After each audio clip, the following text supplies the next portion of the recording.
शोएब किदवाई बॉबी हत्याकांड को लेकर चल रहा था कि जब कचहरी खुलेगी तो अधिवक्ता उसके बाद जो है वो हंगामा करेंगे। सबसे पहले उस मामले को लेकर जनरल हाउस चल रहा है, अंदर जिला बार एसोसिएशन की मीटिंग हुई पहले कार्यकारिणी की, उसके बाद जनरल हाउस चल रहा है। उधर वकीलों के प्रदर्शन के मद्देनजर पुलिस प्रशासन भी पूरी तरीके से सचेत है। आप देख सकते हैं कि आज सुबह से ही कचहरी की चारों तरफ बड़ी संख्या में पुलिस बल तैनात कर दिया गया है।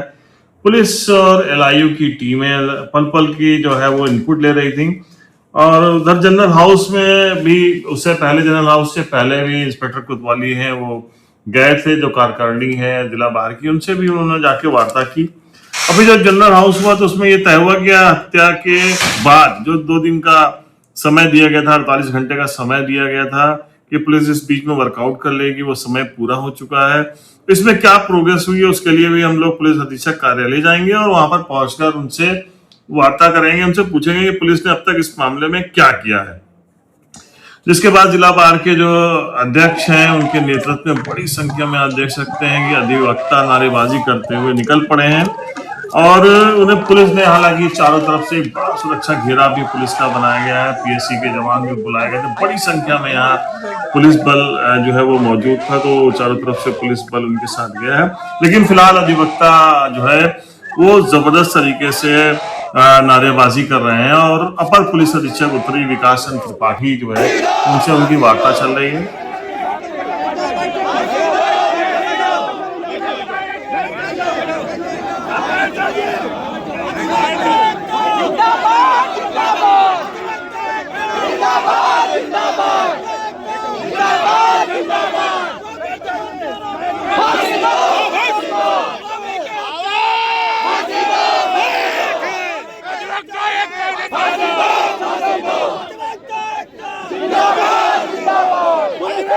हत्यारों को फांसी दो, फांसी दो, अधिवक्ता के हत्यारों को फांसी दो, फांसी दो, हमसे जो टकराएगा चूर चूर हो जाएगा, हमसे जो टकराएगा चूर चूर हो जाएगा, अधिवक्ता के हत्यारों को फांसी दो, फांसी दो, अधिवक्ता के हत्यारों को फांसी दो, फांसी दो, अभी तो ये अंगड़ाई है, आगे और लड़ाई है, अभी तो ये अंगड़ाई है, आगे और लड़ाई है।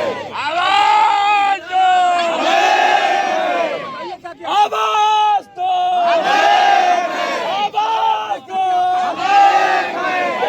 अमर रहे, मुर्दाबाद, मुर्दाबाद, जिला प्रशासन मुर्दाबाद, मुर्दाबाद, मुर्दाबाद, के हत्यारों को फांसी दो, अधिवक्ता के हत्यारों को फांसी दो, फांसी दो, सरकार जब जब डरती है पुलिस को आगे करती है, सरकार जब जब डरती है। इस तरह का है, ऐसे आपके कहने से सड़क पर चर्चा नहीं है।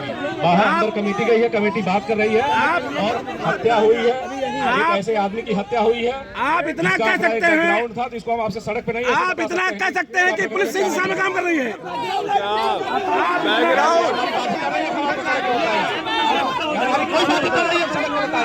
आप इतना कह सकते हैं पुलिस सही दिशा में काम कर रही है। अभी बदतमीजी दिखाएंगे, क्या हो गया दिखा दो। और इस वार्ता के बाद यहाँ पर ये तय हुआ है कि एक प्रतिनिधि मंडल पुलिस अधीक्षक से जाएगा उनके कार्यालय में, अंदर वार्ता करेगा।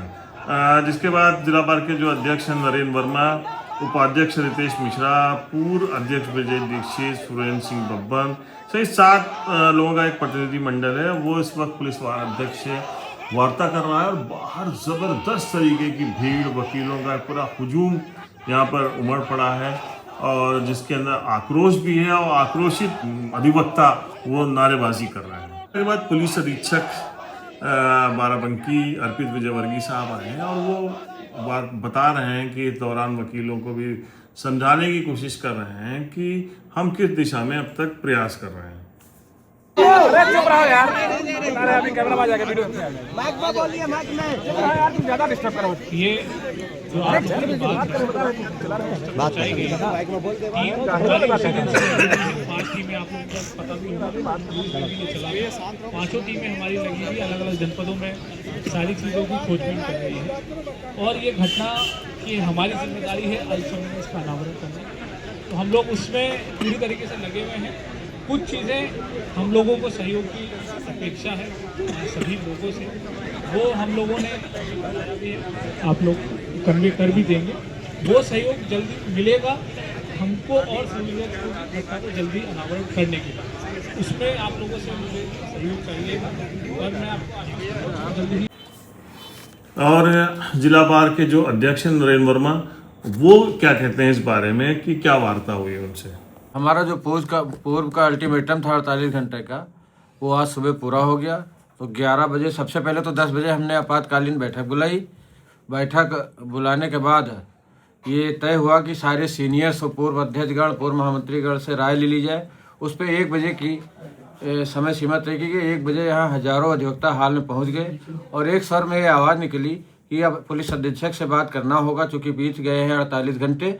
इसलिए हम लोगों ने सर्वसम्मत से रोड से शांतिपूर्ण पूर्वक निकलते हुए पुलिस अधीक्षक कार्यालय गए, जहां पर हमारे 5 प्रतिनिधि जिला बार के साथ में गए। पुलिस अधीक्षक महोदय से बात हुई, उन्होंने उनसे पूछा गया 48 घंटे बीत गए क्यों नहीं हुआ, तो उन्होंने बताया कि मेरी टीमें सुल्तानपुर, आजमगढ़, लखनऊ, अगल बगल के ज़िलों में लगी हुई हैं। 5 टीमें लगी 5 जिलों में और शीघ्र ही इसका निस्तारण करेंगे। बस एक बात उन्होंने कहा कप्तान साहब कि इनके घर वाले सपोर्ट नहीं कर रहे हैं।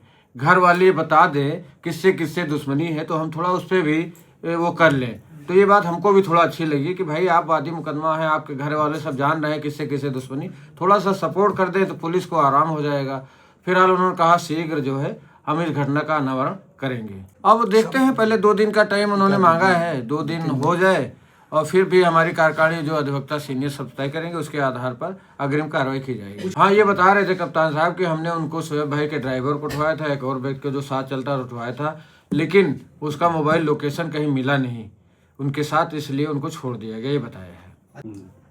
अरे जी, क्या आज कार बहिष्कार किया गया? हाँ, कार बहिष्कार था, कंडोलेंस भी था, कार बहिष्कार था और हमारी न्यायपालिका ने पूरा सहयोग दिया। कोई आज हमारे न्यायिक अधिकारीगण डैश पे बैठे नहीं। तो हम आपको बता दें कि जो शूटर थे वो बहुत ही प्रोफेशनल शूटर थे और जिस तरीके से 3 असलों का इसमें इस्तेमाल किया गया था, प्रतिबंधित बोर है जो 9 mm की पिस्टल है और 30 बोर 32 बोर जो है वो 3 लोग थे जिन्होंने असलाह चलाया था। 15 राउंड फायरिंग की थी और जिसमें 10 गोलियां जो है वो शोएब किदवाई बॉबी को लगी थी और जिनमें 1 गोली जो उनके सीने में लगी थी, 1 गोली जो उनके चेहरे पे दाएं कनपट्टी के पास में लगी थी, वो चीरती हुई बाहर निकल गई। वो गोली इनके लिए ज़्यादा प्राणघातक हुई और जिससे इनकी मौत हुई। और उसके अलावा जो 3-4 गोलियां इनके पैर में भी लगी थी, एक इनके हाथ में भी लगी थी, एक बगल में लगी थी। तो 10 गोलियां जो है वो इनके लगी थी, जिसके बाद इनकी मौत हुई। कहा जाता है, बताया जाता है, अब तक जो बातें पुलिस को मिली हैं उसमें बताया जा रहा है कि एक गाड़ी इनको ब्लैक कलर की कोई गाड़ी थी स्कॉर्पियो, वो कवर कर रही थी, 1 थी या 2 थी, लेकिन वो इनके आगे आई। कोई हेलमेट लगाए हुए था शूटर जिसने सबसे पहले इनके ऊपर गोली चलाई। संभवतः जो स्कॉर्पियो थी उससे 2 लोग उतर के आए हैं और उन्होंने 2 तरफ से इनके ऊपर 3 लोगों ने इनके ऊपर फायरिंग की है, ताबड़तोड़ फायरिंग की, जिसमें इनकी मौत हुई थी। पुलिस के लिए जो पुलिस अधीक्षक का जो कहना है वो ये है कि 5 टीमें बनाई गई हैं, लखनऊ, सुल्तानपुर, जौनपुर और बस्ती, कई जगह पुलिस की टीमें भेजी गई हैं। इनके अकाउंट्स भी खंगाले जा रहे हैं, इनका किससे मिलना था, इनका पुराना इतिहास, करंट में अभी क्या इनका मामला चल रहा था, इन सब बातों पे पुलिस जो है वो इनपुट निकाल रही है। ड्राइवर से बात हुई है, इनका जो ड्राइवर था उससे, और पुलिस को काफ़ी कुछ जानकारियाँ उससे भी मिली हैं कि इनका किससे मिलना जुलना था और किसके संपर्क में थे। तो ये सब बातें पुलिस वाले कह रहे हैं और वो कह रहे हैं कि घर वालों से हमें कोऑपरेट नहीं मिल रहा है, दोस्तों से कोऑपरेट नहीं मिल रहा है। वही इनके जो शोएब किदवाई बॉबी हैं, जिनके बड़े भाई हैं जावेद, वो यहाँ पे एक सीनियर अधिवक्ता हैं, तो वो लगातार, एक तो परिवार में इतना बड़ा जो है हादसा हुआ है, दूसरी बात ये है कि शोएब किदवाई के बॉबी का एक बेटा है 14 साल का, जिसके हाई स्कूल के एग्ज़ाम चल रहे हैं, तो वो उसमें भी थोड़ा सा घर वाले, बहुत जाहिर बात है बड़ा टेंशन का माहौल है। इन सब के बीच में ये मामला अभी तक पुलिस जो है वो तीर चला रही है, और तीर कहाँ पे सटीक लगेगा, पुरानी दुश्मनियाँ कौन सी थी, या करंट में इनके कौन से मामले चल रहे थे, क्या प्रॉपर्टी को लेकर किसी से मामला चल रहा, तमाम दिशा में पुलिस प्रयास इसमें अब तक कर रही है। और अब जो वार्ता हुई उसमें पुलिस ने समय मांगा है कि हमको कुछ समय दीजिए, हम सही दिशा में काम कर रहे हैं, और इस मामले में कुछ ना कुछ खुलासा हम जल्दी करेंगे। द पॉलीग्राफ के लिए परवेज है।